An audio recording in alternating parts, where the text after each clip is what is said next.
All right. So, can you just say who you are, maybe where you are right now, and why you're there? Okay. So my name is Ryan Anderson, and I go by my brand or artist name is Oxley. That's kind of my working project and artist title. Yeah. And currently, I am in Georgetown, Penang, Malaysia, and I am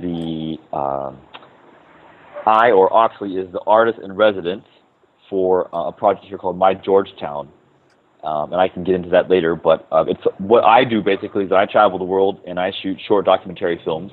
They're all under 5 minutes, and I'm trying to explore people basically and how people express themselves, their culture, their work, yeah, and what they do. Right. That's basically what I do. Right. And you have a really interesting model in that you license it under Creative Commons, right? Right. So everything I do is for zero money. So I don't work for money.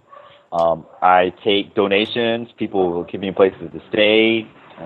I've been invited to many different meals. Right now, I'm as artist in residence. I'm basically I've got an arts grant for the next 6 months, and then the last month I did a shoot in Australia. I had met a woman from Canada, and she was interested in my work, and she wanted to know if I wanted to accompany her to a festival, a political rally, and so she Hmm. paid all my expenses to go to Australia for about 3 weeks, and that was a beautiful trip. And then I'm actually through the work, and because I give everything away, and I actually try through my work promote people and organizations that I think are upworthy. There's also an organization, an NGO working with and out of India, and we're talking right now that they're interested in working with me. That they might fly me to India, Wow. keep me up for a couple of weeks while I can shoot some films about their projects.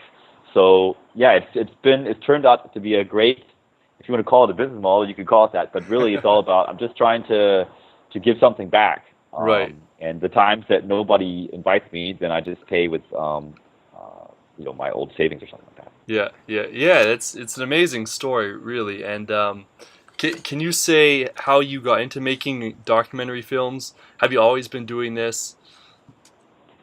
Yeah, so I mean, I've always been interested, and I've always been a consumer. And then I guess it must have been about 10 years ago when I was doing an MBA.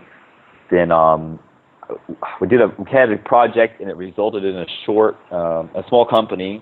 We did basically audio guides, so we're kind of making Hmm. radio type productions, all about city, audio guides for cities, basically. And we would do a kind of radio format, interview experts, and that was a great project where we basically broke even after a couple of years. And then I moved on to other projects, and then I was still interested in that as a creative medium, but I realized that just I love audio myself, but the picture is so important, and Right. so I started to kind of teach myself, the basics of film and filmmaking, um, and especially with the help of YouTube. And I mean, there's all kinds of tools now. I mean, anybody who goes to film school, I'd almost say you're a sucker, unless you're really going to something super prestigious, because you're paying a Right. lot of money for what? I mean, to learn something out of a book, and you've got to go try and practice out later anyhow. So Right. basically, I got a couple of crappy cameras and just started practicing, and then 4 years, 5 years is just practicing, just making junk. Right. But and then finally I got to the point where I had saved up enough money and I was ready to take off on my world tour. And then I started doing the Oxy project and try to put the films up to like another level. Yeah. And but you learn something every day. So I'm kind of a self-taught short filmmaker. And yeah, every day I learn something new. And when I look back on the films even from a year ago, I kind of cringe. But once again, it's yeah, sure, it's part about making films, but the other part that's really important is creating something that's for free that other people can use. It's a chance to give something back to people who might don't have a voice. Right. That Right. where their cause needs to be, you know, brought out, even if it's just in a small way. Yeah. How did you get this idea for Oxley and following this model? What did you were you replicating somebody else? Were you inspired by somebody else who's doing similar work, or how did you get Yeah, this idea? definitely. Yeah, definitely. So everyone's always looking for a model to Spain to travel. Uh-huh. And that wasn't necessarily my approach. I mean, I had the luck to be able to save up a lot of money, but I was super inspired by a French gentleman. His name is Vincent Moon. That's his artist name. Mm. And he, I guess about 10 years ago, he actually went to film school and then dished it. And he did a lot of short films, basically about focusing on musicians in Paris.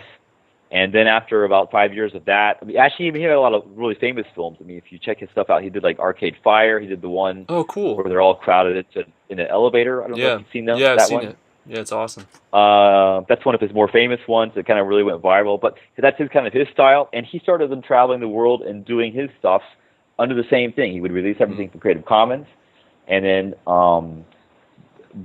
people would put him up, and I mean, it worked for him. He didn't ever explain the details of it, but I get the concept. Right. And so he that's just the inspiration of not doing something commercial. It's so freeing. Right. To tell people I just don't work for money. And people don't really get it. But it's like, I mean, you could try to hire me, but it's just not. I don't do that anymore. And that must open a lot of doors for you as well. To meet people you you might otherwise meet. Yeah, sure. I mean, and to be honest with you, with what I've discovered, especially with this artist in residency project, because I'm putting together a bunch of workshops, and when I tell people what I do, and I mean, I'm okay. I have I have my housing covered and my cost, which is not really expensive for Western standards in Malaysia. Then people are like, wow, well, and I say, would you like to also contribute something for your community? Do you want to come, teach part of the workshop? Just today, I came back from a meeting where they found out about the workshop and they wanted to contribute and teach part of the multimedia editing section. And they're real experts. Yeah. And that's awesome. They're going to come and do something for the community. And I've just noticed that the more I give, it seems like the more I attract people or run into people that also want to give. And It's just a super great vibe to work and hang out with people that are all interested in creating something beautiful and positive for the community or, for our network or whoever is we're coming into contact, and not the model of like, all right, well, I'll talk to you, but, first you need to put a down payment on something like that. Right. It's total freedom, It is total love, if you want to describe it like that. And you're giving a voice to people who otherwise wouldn't have a voice because they can't afford high quality video production, right? Yeah, definitely. I mean, there's been a number of cases where they've put my videos now into their website. A couple of cases where I think they used it for fundraising. That wasn't always necessarily the purpose. I mean, I didn't do it with that in mind. Right. But there's a professor, for example, in India, who I followed through the backwaters in Alapi, and he's working on finding solutions to some ecological problems there. Yeah. And even if he can just blast it out to his colleagues to get some respect for what he's doing, to even just even if some of these videos just raise the self-esteem of people that see themselves. I think that's a value in itself. It's, I see myself as I'm changing the world in a really small way every day. Right. So that's beautiful. Somebody can go out and try to create the Big Bang, and they might get disappointed because they're all their life long they wanted to create nuclear fission and it doesn't work. Hey man, every day I'm trying to say a positive word or give somebody a picture of themselves or create a video to send out an uplifting message. Right. And so I'm just away from the big model. I just want to do small things every day that make a small change in my world, because I'm a small person. I'm a one person dude. So that's all it's about. I love it. I love it. What's your most exciting project or video that you've done so far? Well, I mean, the project right now is really fascinating. So, Penang is an island off the Malaysian coast, and Georgetown is kind of the old historical area. And it's been, a few years ago, it was designated UNESCO site, which brought a whole dynamic in. That means more people are coming to visit. That means a lot of the hotels or buildings are being converted to hotels. They're upgrading. The more travelers, they try to upgrade the facilities. And it's mostly people from Kuala Lumpur, KL, and Singapore, and Hong Kong. There are some Western tourists, but it's really more Asian tourists. But what's happening is that there's actually an incredibly fast gentrification process going on. And so just yesterday, I mean today, yesterday, almost every day, almost every interview I have trying to document some of the intangible heritables of culture, like, you know, old craftsmen, tradesmen. Yesterday I had an interview with a lady who's been in her location for 20 years, and she recycles newspaper. So, you know, almost kind of quasi-homeless people, or just the mom and dad around the corner, they'll save their newspaper, they bring it to her. Mm-hmm. She turns around and sells it bulk to the newspaper recycling groups. I mean, and it's, you look at it, you look at her shop and go, this is not a real business. But I mean, she's been doing it for 20 years, and it puts she and her husband through life, you know. Wow. And because of the gentrification, the building she's in they've evicted everybody out. They want to turn it all into, you know, a heritage hotel. So Mm-hmm. the films, so to get to your question, the films I'm working on right now have a real deeper meaning. I mean, it's more about painting a portrait, not just of people and their daily life, but also the advice that the people give in the film about, you know, how they would do it differently if, you know, or how they see their world changing. I think is great for everybody out there that Right. is interested as a traveler or as a city who you want to keep your culture, but what does it mean for the people?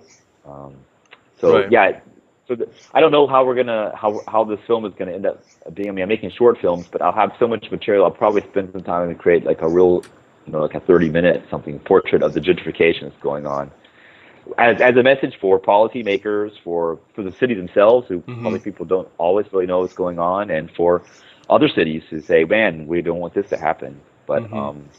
and maybe just a homage for the people that had to move out. I mean, Right. their stories are recorded. At least they get to have a chance to, you know, that someone listens to them. Right. But it's nobody.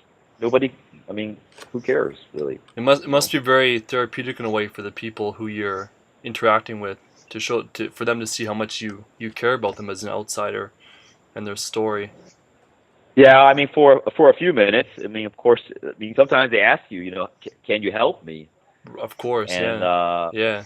then I'm really, you know, I'm put at a loss. I'm like, yeah, I mean, if I knew how to solve the problem, I would. And to be Right. honest with you, the local politicians even know what's going on. But once again, you know, everyone tries to find a big solution for big problems, and Mm-hmm. instead of, you know, why don't we just, you know, focus on the small problems that we can change in our Mm-hmm. daily life? So Yeah. yeah, so I mean, it's a joy to be able to capture that on film, but it's also kind of a sad thing to be a witness to something that's painful for a lot of people. Yeah, it must be heartbreaking a lot of times. Yeah, I mean, it's really sad when people are. Another gentleman who's running a hotel. I mean, the hotel was started by his grandfather. Yeah. He's been doing it for 25 years. Now he's in his mid 50s, and he's got to move out. I mean, 'cause he doesn't own the building; he just owns the business. Right. So, and for him, it means, you know, we asked him, and for him, it means, you know, he's in his mid 50s. It means half of his income his income's going to drop by half going Whew. forward. You know, Wow. so you know, it's yeah, it's difficult sometimes to hear the stories. Yeah. For people who want to do similar kind of work from videos like this, just off the bat, how do you get access to people? Do you form a relationship, then ask if you can film them, or what's the process? Yeah, I think it depends on what you're aiming for. If you're going to try to do something more in depth, Mm-hmm. like a lot of the interviews I'm trying to do now. I mean, I've been here for a few weeks. I actually visited a couple of months before, Mm-hmm. so a lot of people have known my face. I've been by. I mean, I was just interested in the people before, so there was Yeah. this kind of relationship building before. Right. So you don't show up on day Most of one the with a camera. no, but I do that most of the rest of the time, Mm-hmm. or I'll contact if I can, I'll contact them by email or Right. I'll phone them. In India, a lot of times there was no way to contact them, so when I got to the town, I'd just knock at their door and tell them what I was doing. And I mean, my experience has been you can know them for a few weeks or months or Mm-hmm. years. You can know them for a day, but what's really if you want to film people and really get the camera close in their face and talk to them, you have to be interested in them genuinely as people. Mm-hmm. And you've got to. Right. They'll see it in your face. They'll see it in your body language. And Right. if you're really interested and care about them, then the camera doesn't really matter, you know. Right. So yeah, just I mean, the main point is you just get out there and do it, and you'll learn by Yeah. doing. just like a class, just like you as an entrepreneur. You know, you throw something on the wall and see if it sticks. Yeah, And those exactly. that work, then you Exactly. repeat it, and those that don't, then you try something different. You know. Exactly. Also, your story is so interesting to me. How you had a very different life. You were a lobbyist years ago. That's right? Yeah. So I've had a couple of careers, but you know, at the end of before I left for my kind of my world travel trip, then I had started the lobby branch of a U.S. lobby firm in Berlin, and we're taking lots of money for Fortune 500 companies that, to be honest with you, they didn't really care. I mean, they took the money. Some department got a little bonus from it, but it was a business model. We'd go to the government, we'd get them a research grant to do some work they were going to usually do anyhow. They would perform the work. They basically get kickback from the government in the form of, the grant to do the research. There was not a lot of quality control. And the results were, of course, private. I mean, government money going towards private industry. Right. And then we got a cut because of how much money we raised.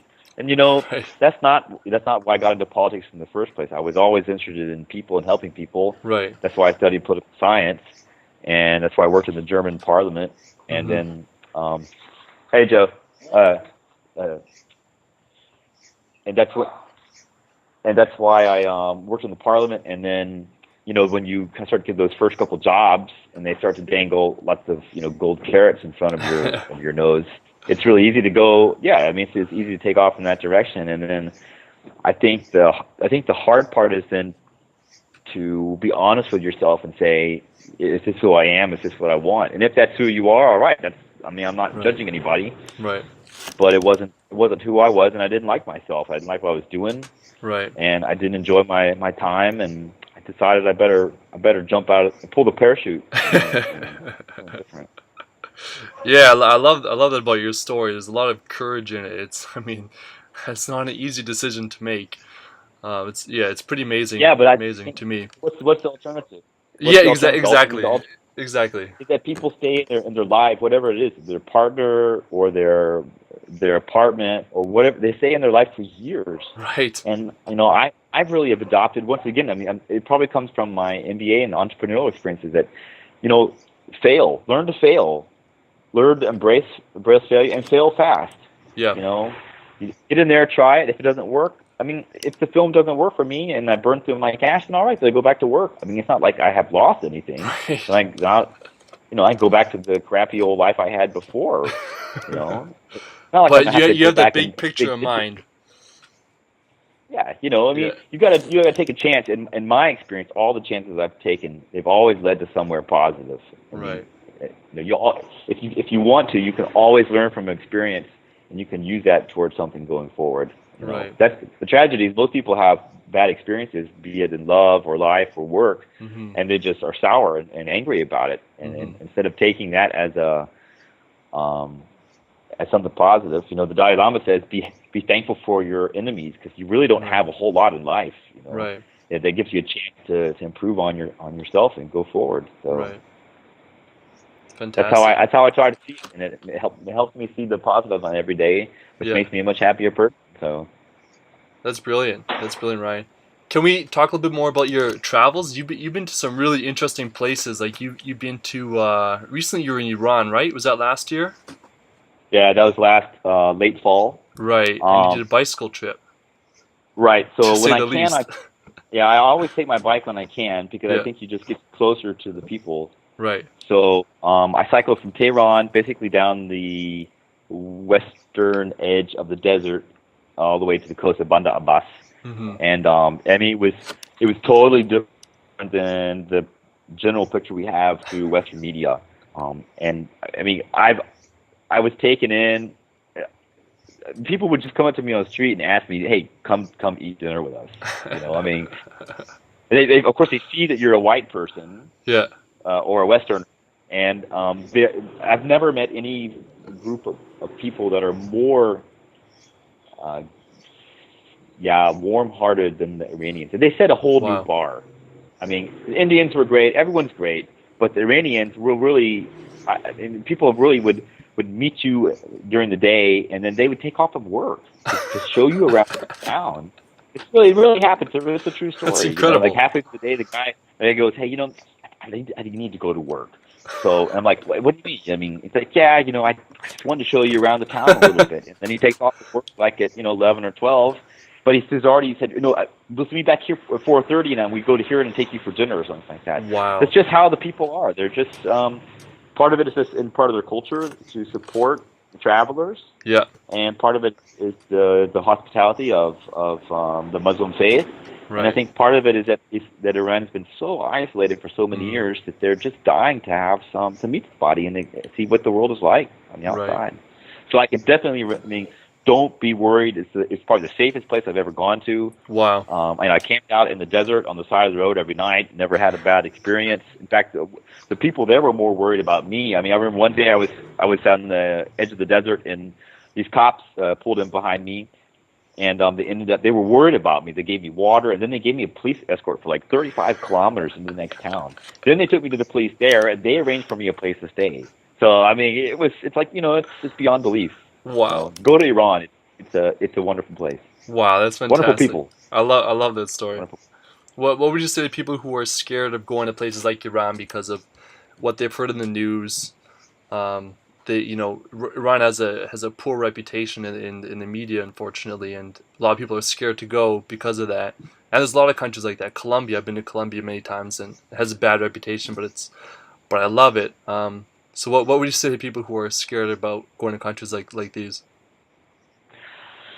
Well, I would say, if whatever it is you're scared about in travel, there's always a little bit of truth to everything. But you can get shot, mugged, raped, hurt in the West just as you can in any of these countries.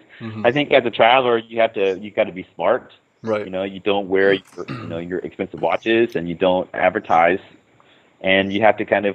If you're not feeling comfortable, travel with a group. There's lots of groups traveling to these countries. But the nice thing is that you go to places like this, and I think most of the time, most people I've talked to, like for example, your experience in Colombia, it's not what people say it is. There's a difference between taking a risk and being stupid. Of course. Anybody goes to certain parts of Iraq or Afghanistan or Pakistan, not to have anything against those people, but there's just a lot of tumult in some of those places. Right. So there's a difference between this kind of I think very negative adventure tourism and being genuinely interested in the people. If you're really going to a place like Colombia or Iran and you're really interested in meeting the people, then they'll give you back that respect. You have to go into a place with respect. You can't show up and say, "Why don't you take dollars?" Or my room has a cockroach in it. I want a different room.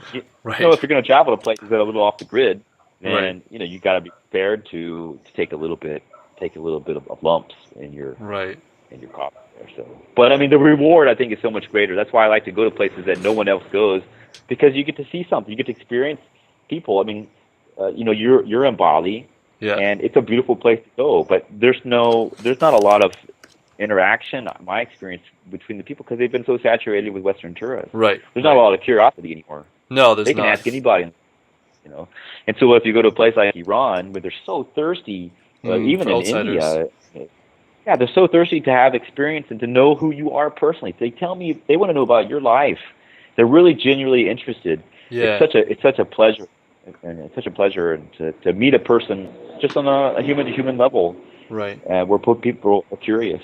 Right. So there's a difference. If you're going to go as a tourist to places like that, then you've got to go because you're interested in being a traveler, not a tourist. Of course, I love that distinction. Yeah.